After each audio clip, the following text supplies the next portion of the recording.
Hello, everybody, and happy Warrior Goddess Wednesday. Welcome to the live stream. I am your host, Rachel Z, and I am prepped for my comic book reading a little bit later. I'm going to be doing an X-Men comic book reading as Storm, so I have the whole Storm get up, look up. I have also contacts to go along with it, but I'm not going to use them for this particular event just because it's going to be hard to read. But that is not the topic of tonight's talk. Tonight's talk, we are going to talk all about the Orishas or Orishas, however you want to pronounce it. I think it's Orisha. And just because this, just to give you some insight as to what this show is really all about, storytelling is a huge part of my own personal mythos, and I'm currently finishing up a novel, a book 3 of a 6-part sci-fi fantasy novel, and this book 3 is also going to be a graphic novel, so a comic book. And in doing that, I, of course, when you're doing anything creative, and especially since I was in the corporate world for a very long time, I forgot how to write creatively and go into that space of figuring out things like time travel and different timelines and magic and logic and things that are happening in other books, and because the book is a character in this as well. And so what does this all mean in terms of how I came to this topic? So the Orishas are deities, they are goddesses, they are elemental goddesses, and they are primarily found in Africa. I'm going to get into more detail about their history. And then the reason I'm so interested as well is because 2 of my girls in the Dragon Warriors, because my Dragon Warriors are based on real people, you may have heard from some of them on my Truth, Beauty, Freedom, and Love show and some of their stories. But I asked each of my Dragon Warriors, all the girls, to give me who they thought a guide goddess. So in my case, I am very close to Isis. I work a lot with Isis as well as Freya. And so just different goddesses, different aspects. Like if you think of even Venus in astrology, she has many different names. Isis has many different names. And it's because they're embodying the ineffable. They're embodying certain aspects and ideals that are not able to be, it's hard to kind of do that in this like 3D density space. So they both, Pastel and Joanne, hey, if you guys are watching this, both brought up Oshun. And Oshun is an Orisha, is one of the Orishas. And Oshun is I would say she's like a mother goddess. We'll get into each one of them and their symbology in a quick shake. And before I do, if you find my content useful, entertaining, or all of the above, please give me a like, share, and subscribe. Ever so appreciate it. So without further ado, let's go into my little screen share. I have a few tabs opened up so for us to learn about this. And after this, I'm going to do this presentation hopefully within like 20 minutes or so, and then I'm going to do some last minute updates before I get into the comic book reading for tonight. And I'm organizing all of Golden Sugar's stuff so that you can find all of the replays and a lot more of like, the playlists and like the different events, and as well as like the Learn to DJ event that we have coming up. So in-person events, virtual events, anything that we have coming up in the calendar, you should be able to find on Golden Sugar TV, including the replay of this episode. And I've also done like past goddesses as well as like goddesses of love, goddesses of war, goddesses of beauty, and sometimes those are all the same. So Orishas, let's go into, this is by Danielle McKay, and it was actually last updated in 2023, so not too long ago. This is a carved ivory vessel that once belonged to a king of Owo by a Yoruba artist. And so Yoruba is the culture that the Orishas, I keep on calling Oshiras. That's not it though. Orishas or Orisas. So the Orishas or the Orisas, I'm going to close this ad. Millions of trustworthy. No. Oh my gosh. Qualified experts. Wow. I don't want any ads here. You have to pay me for that. Okay, so the Orishas or Orishas are essentially the gods of the Yoruba pantheon. And I remember when I did the moon goddesses, we talked about the Filipino pantheon. So I am half Filipino. My mother is Filipino. My father is South African. And so I feel a lot of that part of the world as well in my genetic lineage. So, however, the term Orisha cannot be easily defined. They are not merely deities. Instead, an Orisha is a complex, multi-dimensional unity linking people, objects, and powers. There are more than 400 Orishas in total. The precise number varies depending on the source. Each Orisha is involved in daily human life. Now, when I was saying about gods and goddesses and mythologies as being like these clues within stories that hold intel for us in terms of like daily human life and like purpose in life and all that kind of stuff. So each Orisha is involved in daily human life in some sort of way, and they're often called upon for assistance in navigating problems, both large and small. Naturally, some of these gods occupy a more prominent position in Yoruba religion than others. So, of course, there's different importances, which is why you have like some gods that are more popular than others depending on the aspects that they represent and the domains of which they rule over. And so, Orisha, it's actually Orisha. So I'm gonna encode that right now so that when I talk later, because if I think about Storm in X-Men, that energy and be able to wield the elements, Storm, it's herself. We're gonna get into that. She would be an Orisha, really, if you think about it. Orisa. Okay, so who is the most powerful Orisha? This is pretty. The Orishas collectively control all of the elements of the universe. However, each individual Orisha's power varies depending on their domain of authority. The most powerful Orisha is undoubtedly the supreme god Olorun, also known as Olodumare. Olorun's domain is the infinite universe, the skies, and the heavens. The other Yoruba gods effectively function as his emissaries. And where do the Orishas live? The Orishas live in the heavens, far above the earth.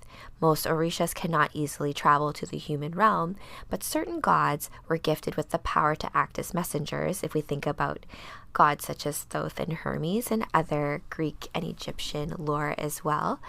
But certain gods were gifted with the power to act as messengers between the world of the gods and the world of humans. For example, in the Ifa religion of Yoruba land, both Orunmila and Ishu have the ability to travel within the realms, or between the realms. They deliver messages to humans and sacrifices to the gods. So the go-between between the divine and the material realm. How many Orishas are there?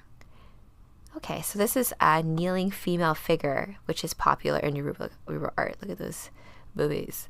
And the belly button's actually protruding as well, so that's interesting. They are meant to represent a supplicant of the Orishas by Aragon of Osi, so late 19th or early 20th century. The total number of Orishas is open to debate, varying from 200 to over 1,700 depending on the source.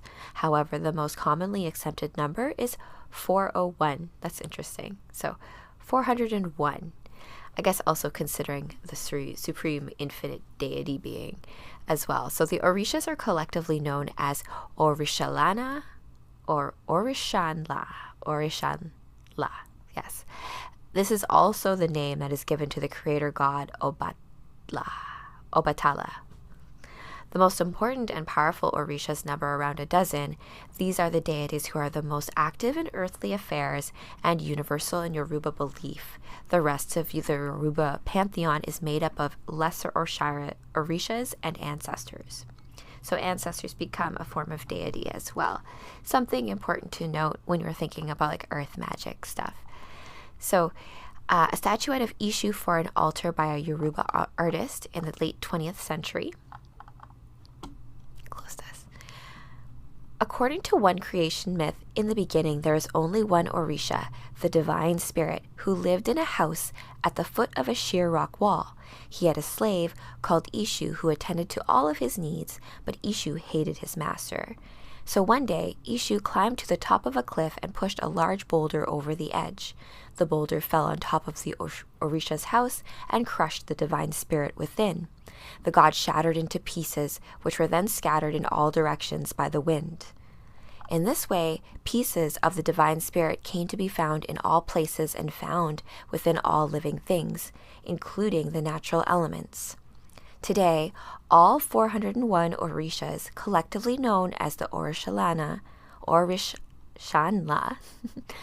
contain a fragment of the divine. It's an interesting concept. In comic books, they take a lot of this kind of idea as well. This is a cool statue. So, carved breastfeeding woman thought to represent Oduduwa by Yoruba artist. Another creation myth describes the violent birth of some of the most important Orishas. The story begins with Orangan, the son of Yemea and her brother Ajanu, both primordial deities. One day, Orangan attacked and raped his mother and ended up impregnating her. Yemena fled from her son in horror in the wake of this horrific act. And while fleeing from him, the goddess tripped and fell. Suddenly, 16 Orishas were born from her pregnant belly. These included Olukun, the ocean, Osha, the lagoon, Shango, thunder, Oshun, Oya, and Oba, Shango's 3 wives, Ogun, iron, Oko, the farm, Ajay, wealth, the sun, the moon, and Obalu Aye, disease, among others. So it's kind of interesting how all aspects, like the good and the bad, if you look at even the muses, there is a muse of tragedy, right? There's a muse of comedy and a muse of tragedy. So not to say that that's the same thing as disease per se, but there's a level of like, there's no, even when we talked about the petroforms last time, this idea of like good and bad is not like a thing in the natural world. There's just things in their cycle and things in their place. Here we have a list of notable Orishas. The Yoruba pantheon contains hundreds of Orishas, and together they created the universe and the human race, and all remain involved in the humans' daily lives. Each Orisha had their own significance for the Yoruba people, although the precise worship and importance of the individual Orishas varies across Yoruba land. The most notable Orishas are those connected with fertility for both human and agricultural. So the same, like being able to have a baby and also having your crops be fertile as well, are related. Also, like how our bodies are also related as an extension symbolically of the earth itself. And when we think of Astro, Taurus, which is the body, also is attributed not just to finance and resources in that way, but the resource of your body too. This is a brass bust that depicts an unknown Yoruba king. So this gets into, I think, some popular ones. I want to see if, let's look at Yemea, because this is Warrior Goddess Wednesday. So sorry, gods, I'm going to have to put you're on a different day to talk about your stuff. Because even in Astro, there's only 2, I shouldn't say only, but of the 10 major luminaries that you deal with in an Astro, really it's the moon and Venus that are the goddesses, and Earth, if you want to consider that as well. So Yemea, this is a figure of a carving by Yoruba artists and dated to the 20th century. Yemea, or Yemoya, is the primordial goddess of water, and we're in Pisces season right now, so it's kind of good to be aware of these mythos and primordial energies that are out there. Unlike other water deities, whose powers only extend to certain bodies of water, Yemea has dominion over all water and all other water Orishas. In fact, she is revered as the mother of all Orishas. Oh yeah, Yemaya is predominantly a goddess of fertility and childbirth, and as such, her worshippers are mainly female. They believe that the water from Yemaya's oceans and rivers has the ability to heal infertility. Yemaya is also a protector of women during the act of childbirth. Nice. We have Shango, the god of thunder. You can actually, there's a lot of Shango story. Like the god of thunder and lightning is that. I should do a little bit of like a mind map of that, where all those kind of come into play.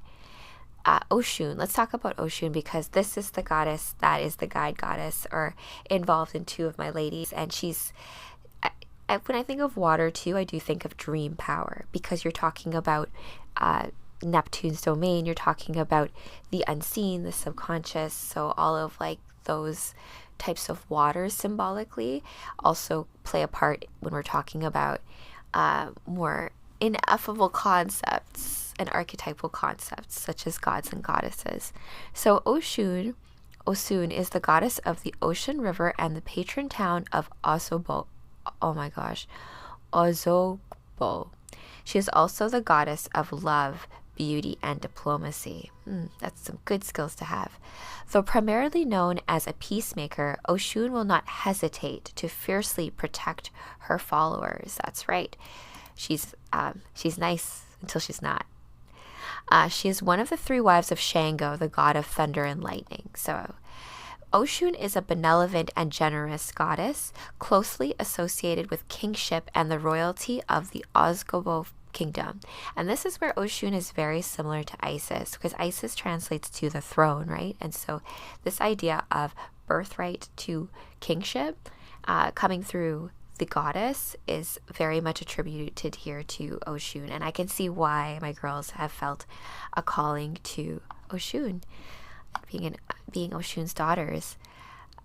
Okay, so she's a benevolent and generous goddess, closely associated with kingship, and most of her myths tell the foundation story of Ozogbo next to the Oshun River. The Oshun Ozogbo Sacred Grove in Nigeria is still a popular place of worship for her followers. I think I talked about this last time on my live stream about sacred groves and how, like in Power Rangers, Angel Grove, this idea of sacred groves. Let's look up, hold on, sacred grove. Maybe there's like a definition specifically. Yeah, I know it's wiki, but this is a better one. Path of Exile. The sacred grove is an area that can randomly be found in maps, which is related to the harvest mechanics. So, sacred grove looks like these kind of things, like where it looks magical. Where, a clearing of trees, it's typically trees all of the same type, and it's like a space where you can do sacred rites. And it's one of those things where it's a canvas by which when you come, and if you bring like drums, circle, your music, all the people using that space, you fill that with everything, and then it becomes so much more special. That's all I really wanted to talk about in terms of Orishas and that pantheon of elemental goddesses that come out of the culture of the Yorubas and, in Africa as well. I'm going to go into this as another overview, and then we will wrap, and then I will take a little break, and then I'll catch you all if you're joining me for the comic book reading. Okay, so the Orishas are the gods of Santeria. This one.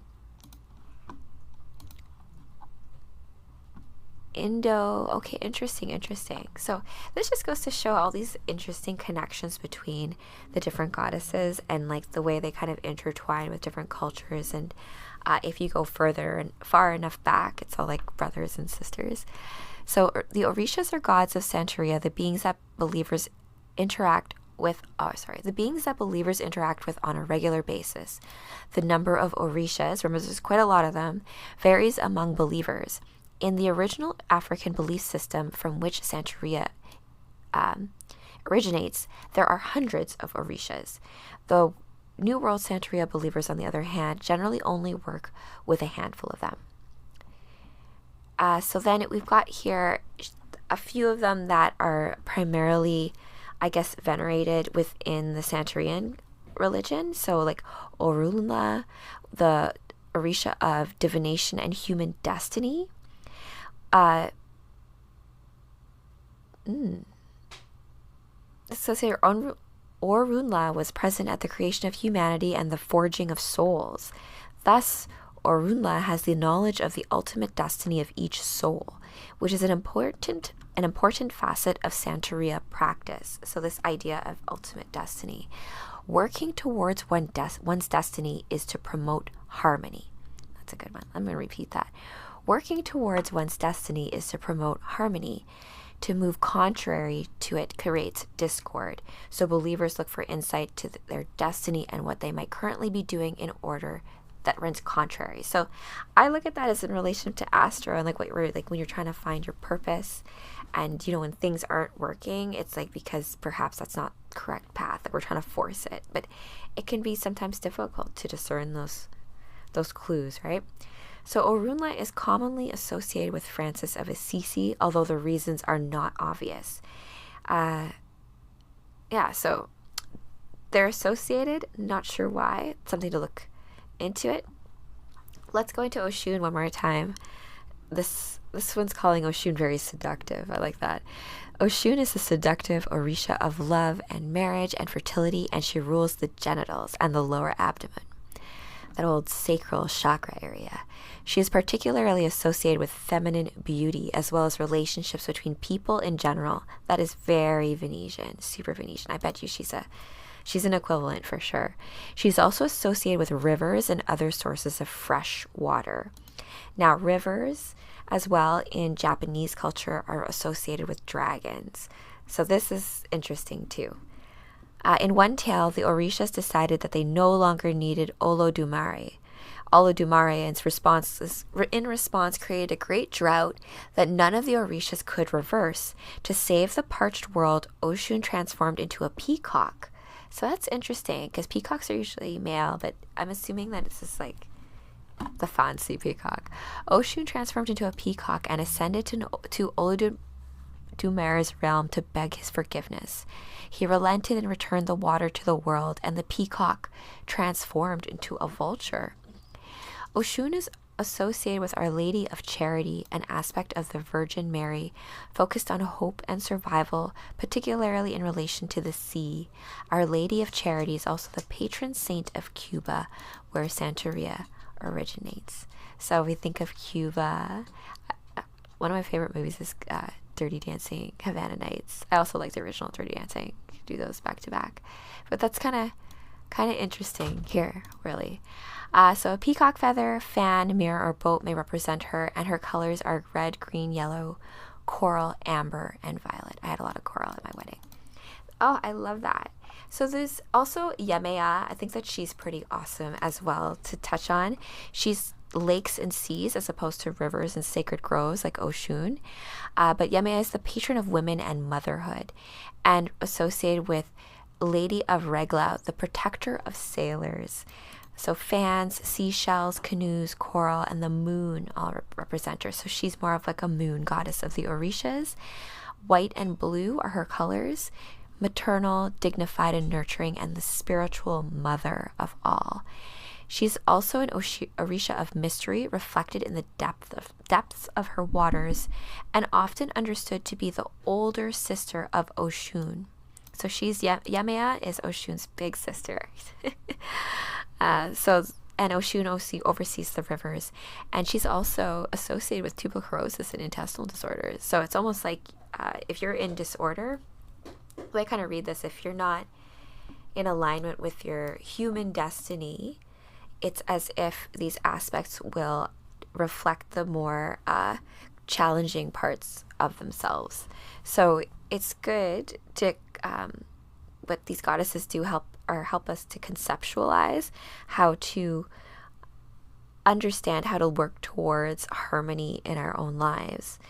And not that you have to worship the Orishas or anything like that, but it's good to know these stories. It's good to know that the elemental forces of the world are represented in different ways as opposed to what is just like mainstream and out there, and that we as people seeking for meaning in our lives have much more than it seems out there to reach out to and gravitate to. And so with that, I hope you enjoyed this episode of Warrior Goddess Wednesday. We went over the Orishas, who they are, the pantheon, as well as this idea of water goddess energy in the sign of Pisces as we navigate the dream world, deep waters of our subconscious, and learn how to bring all of those dreams and our manifest destiny into reality. So I hope you have a good one wherever you reside in the cosmos. Until next time, starseeds.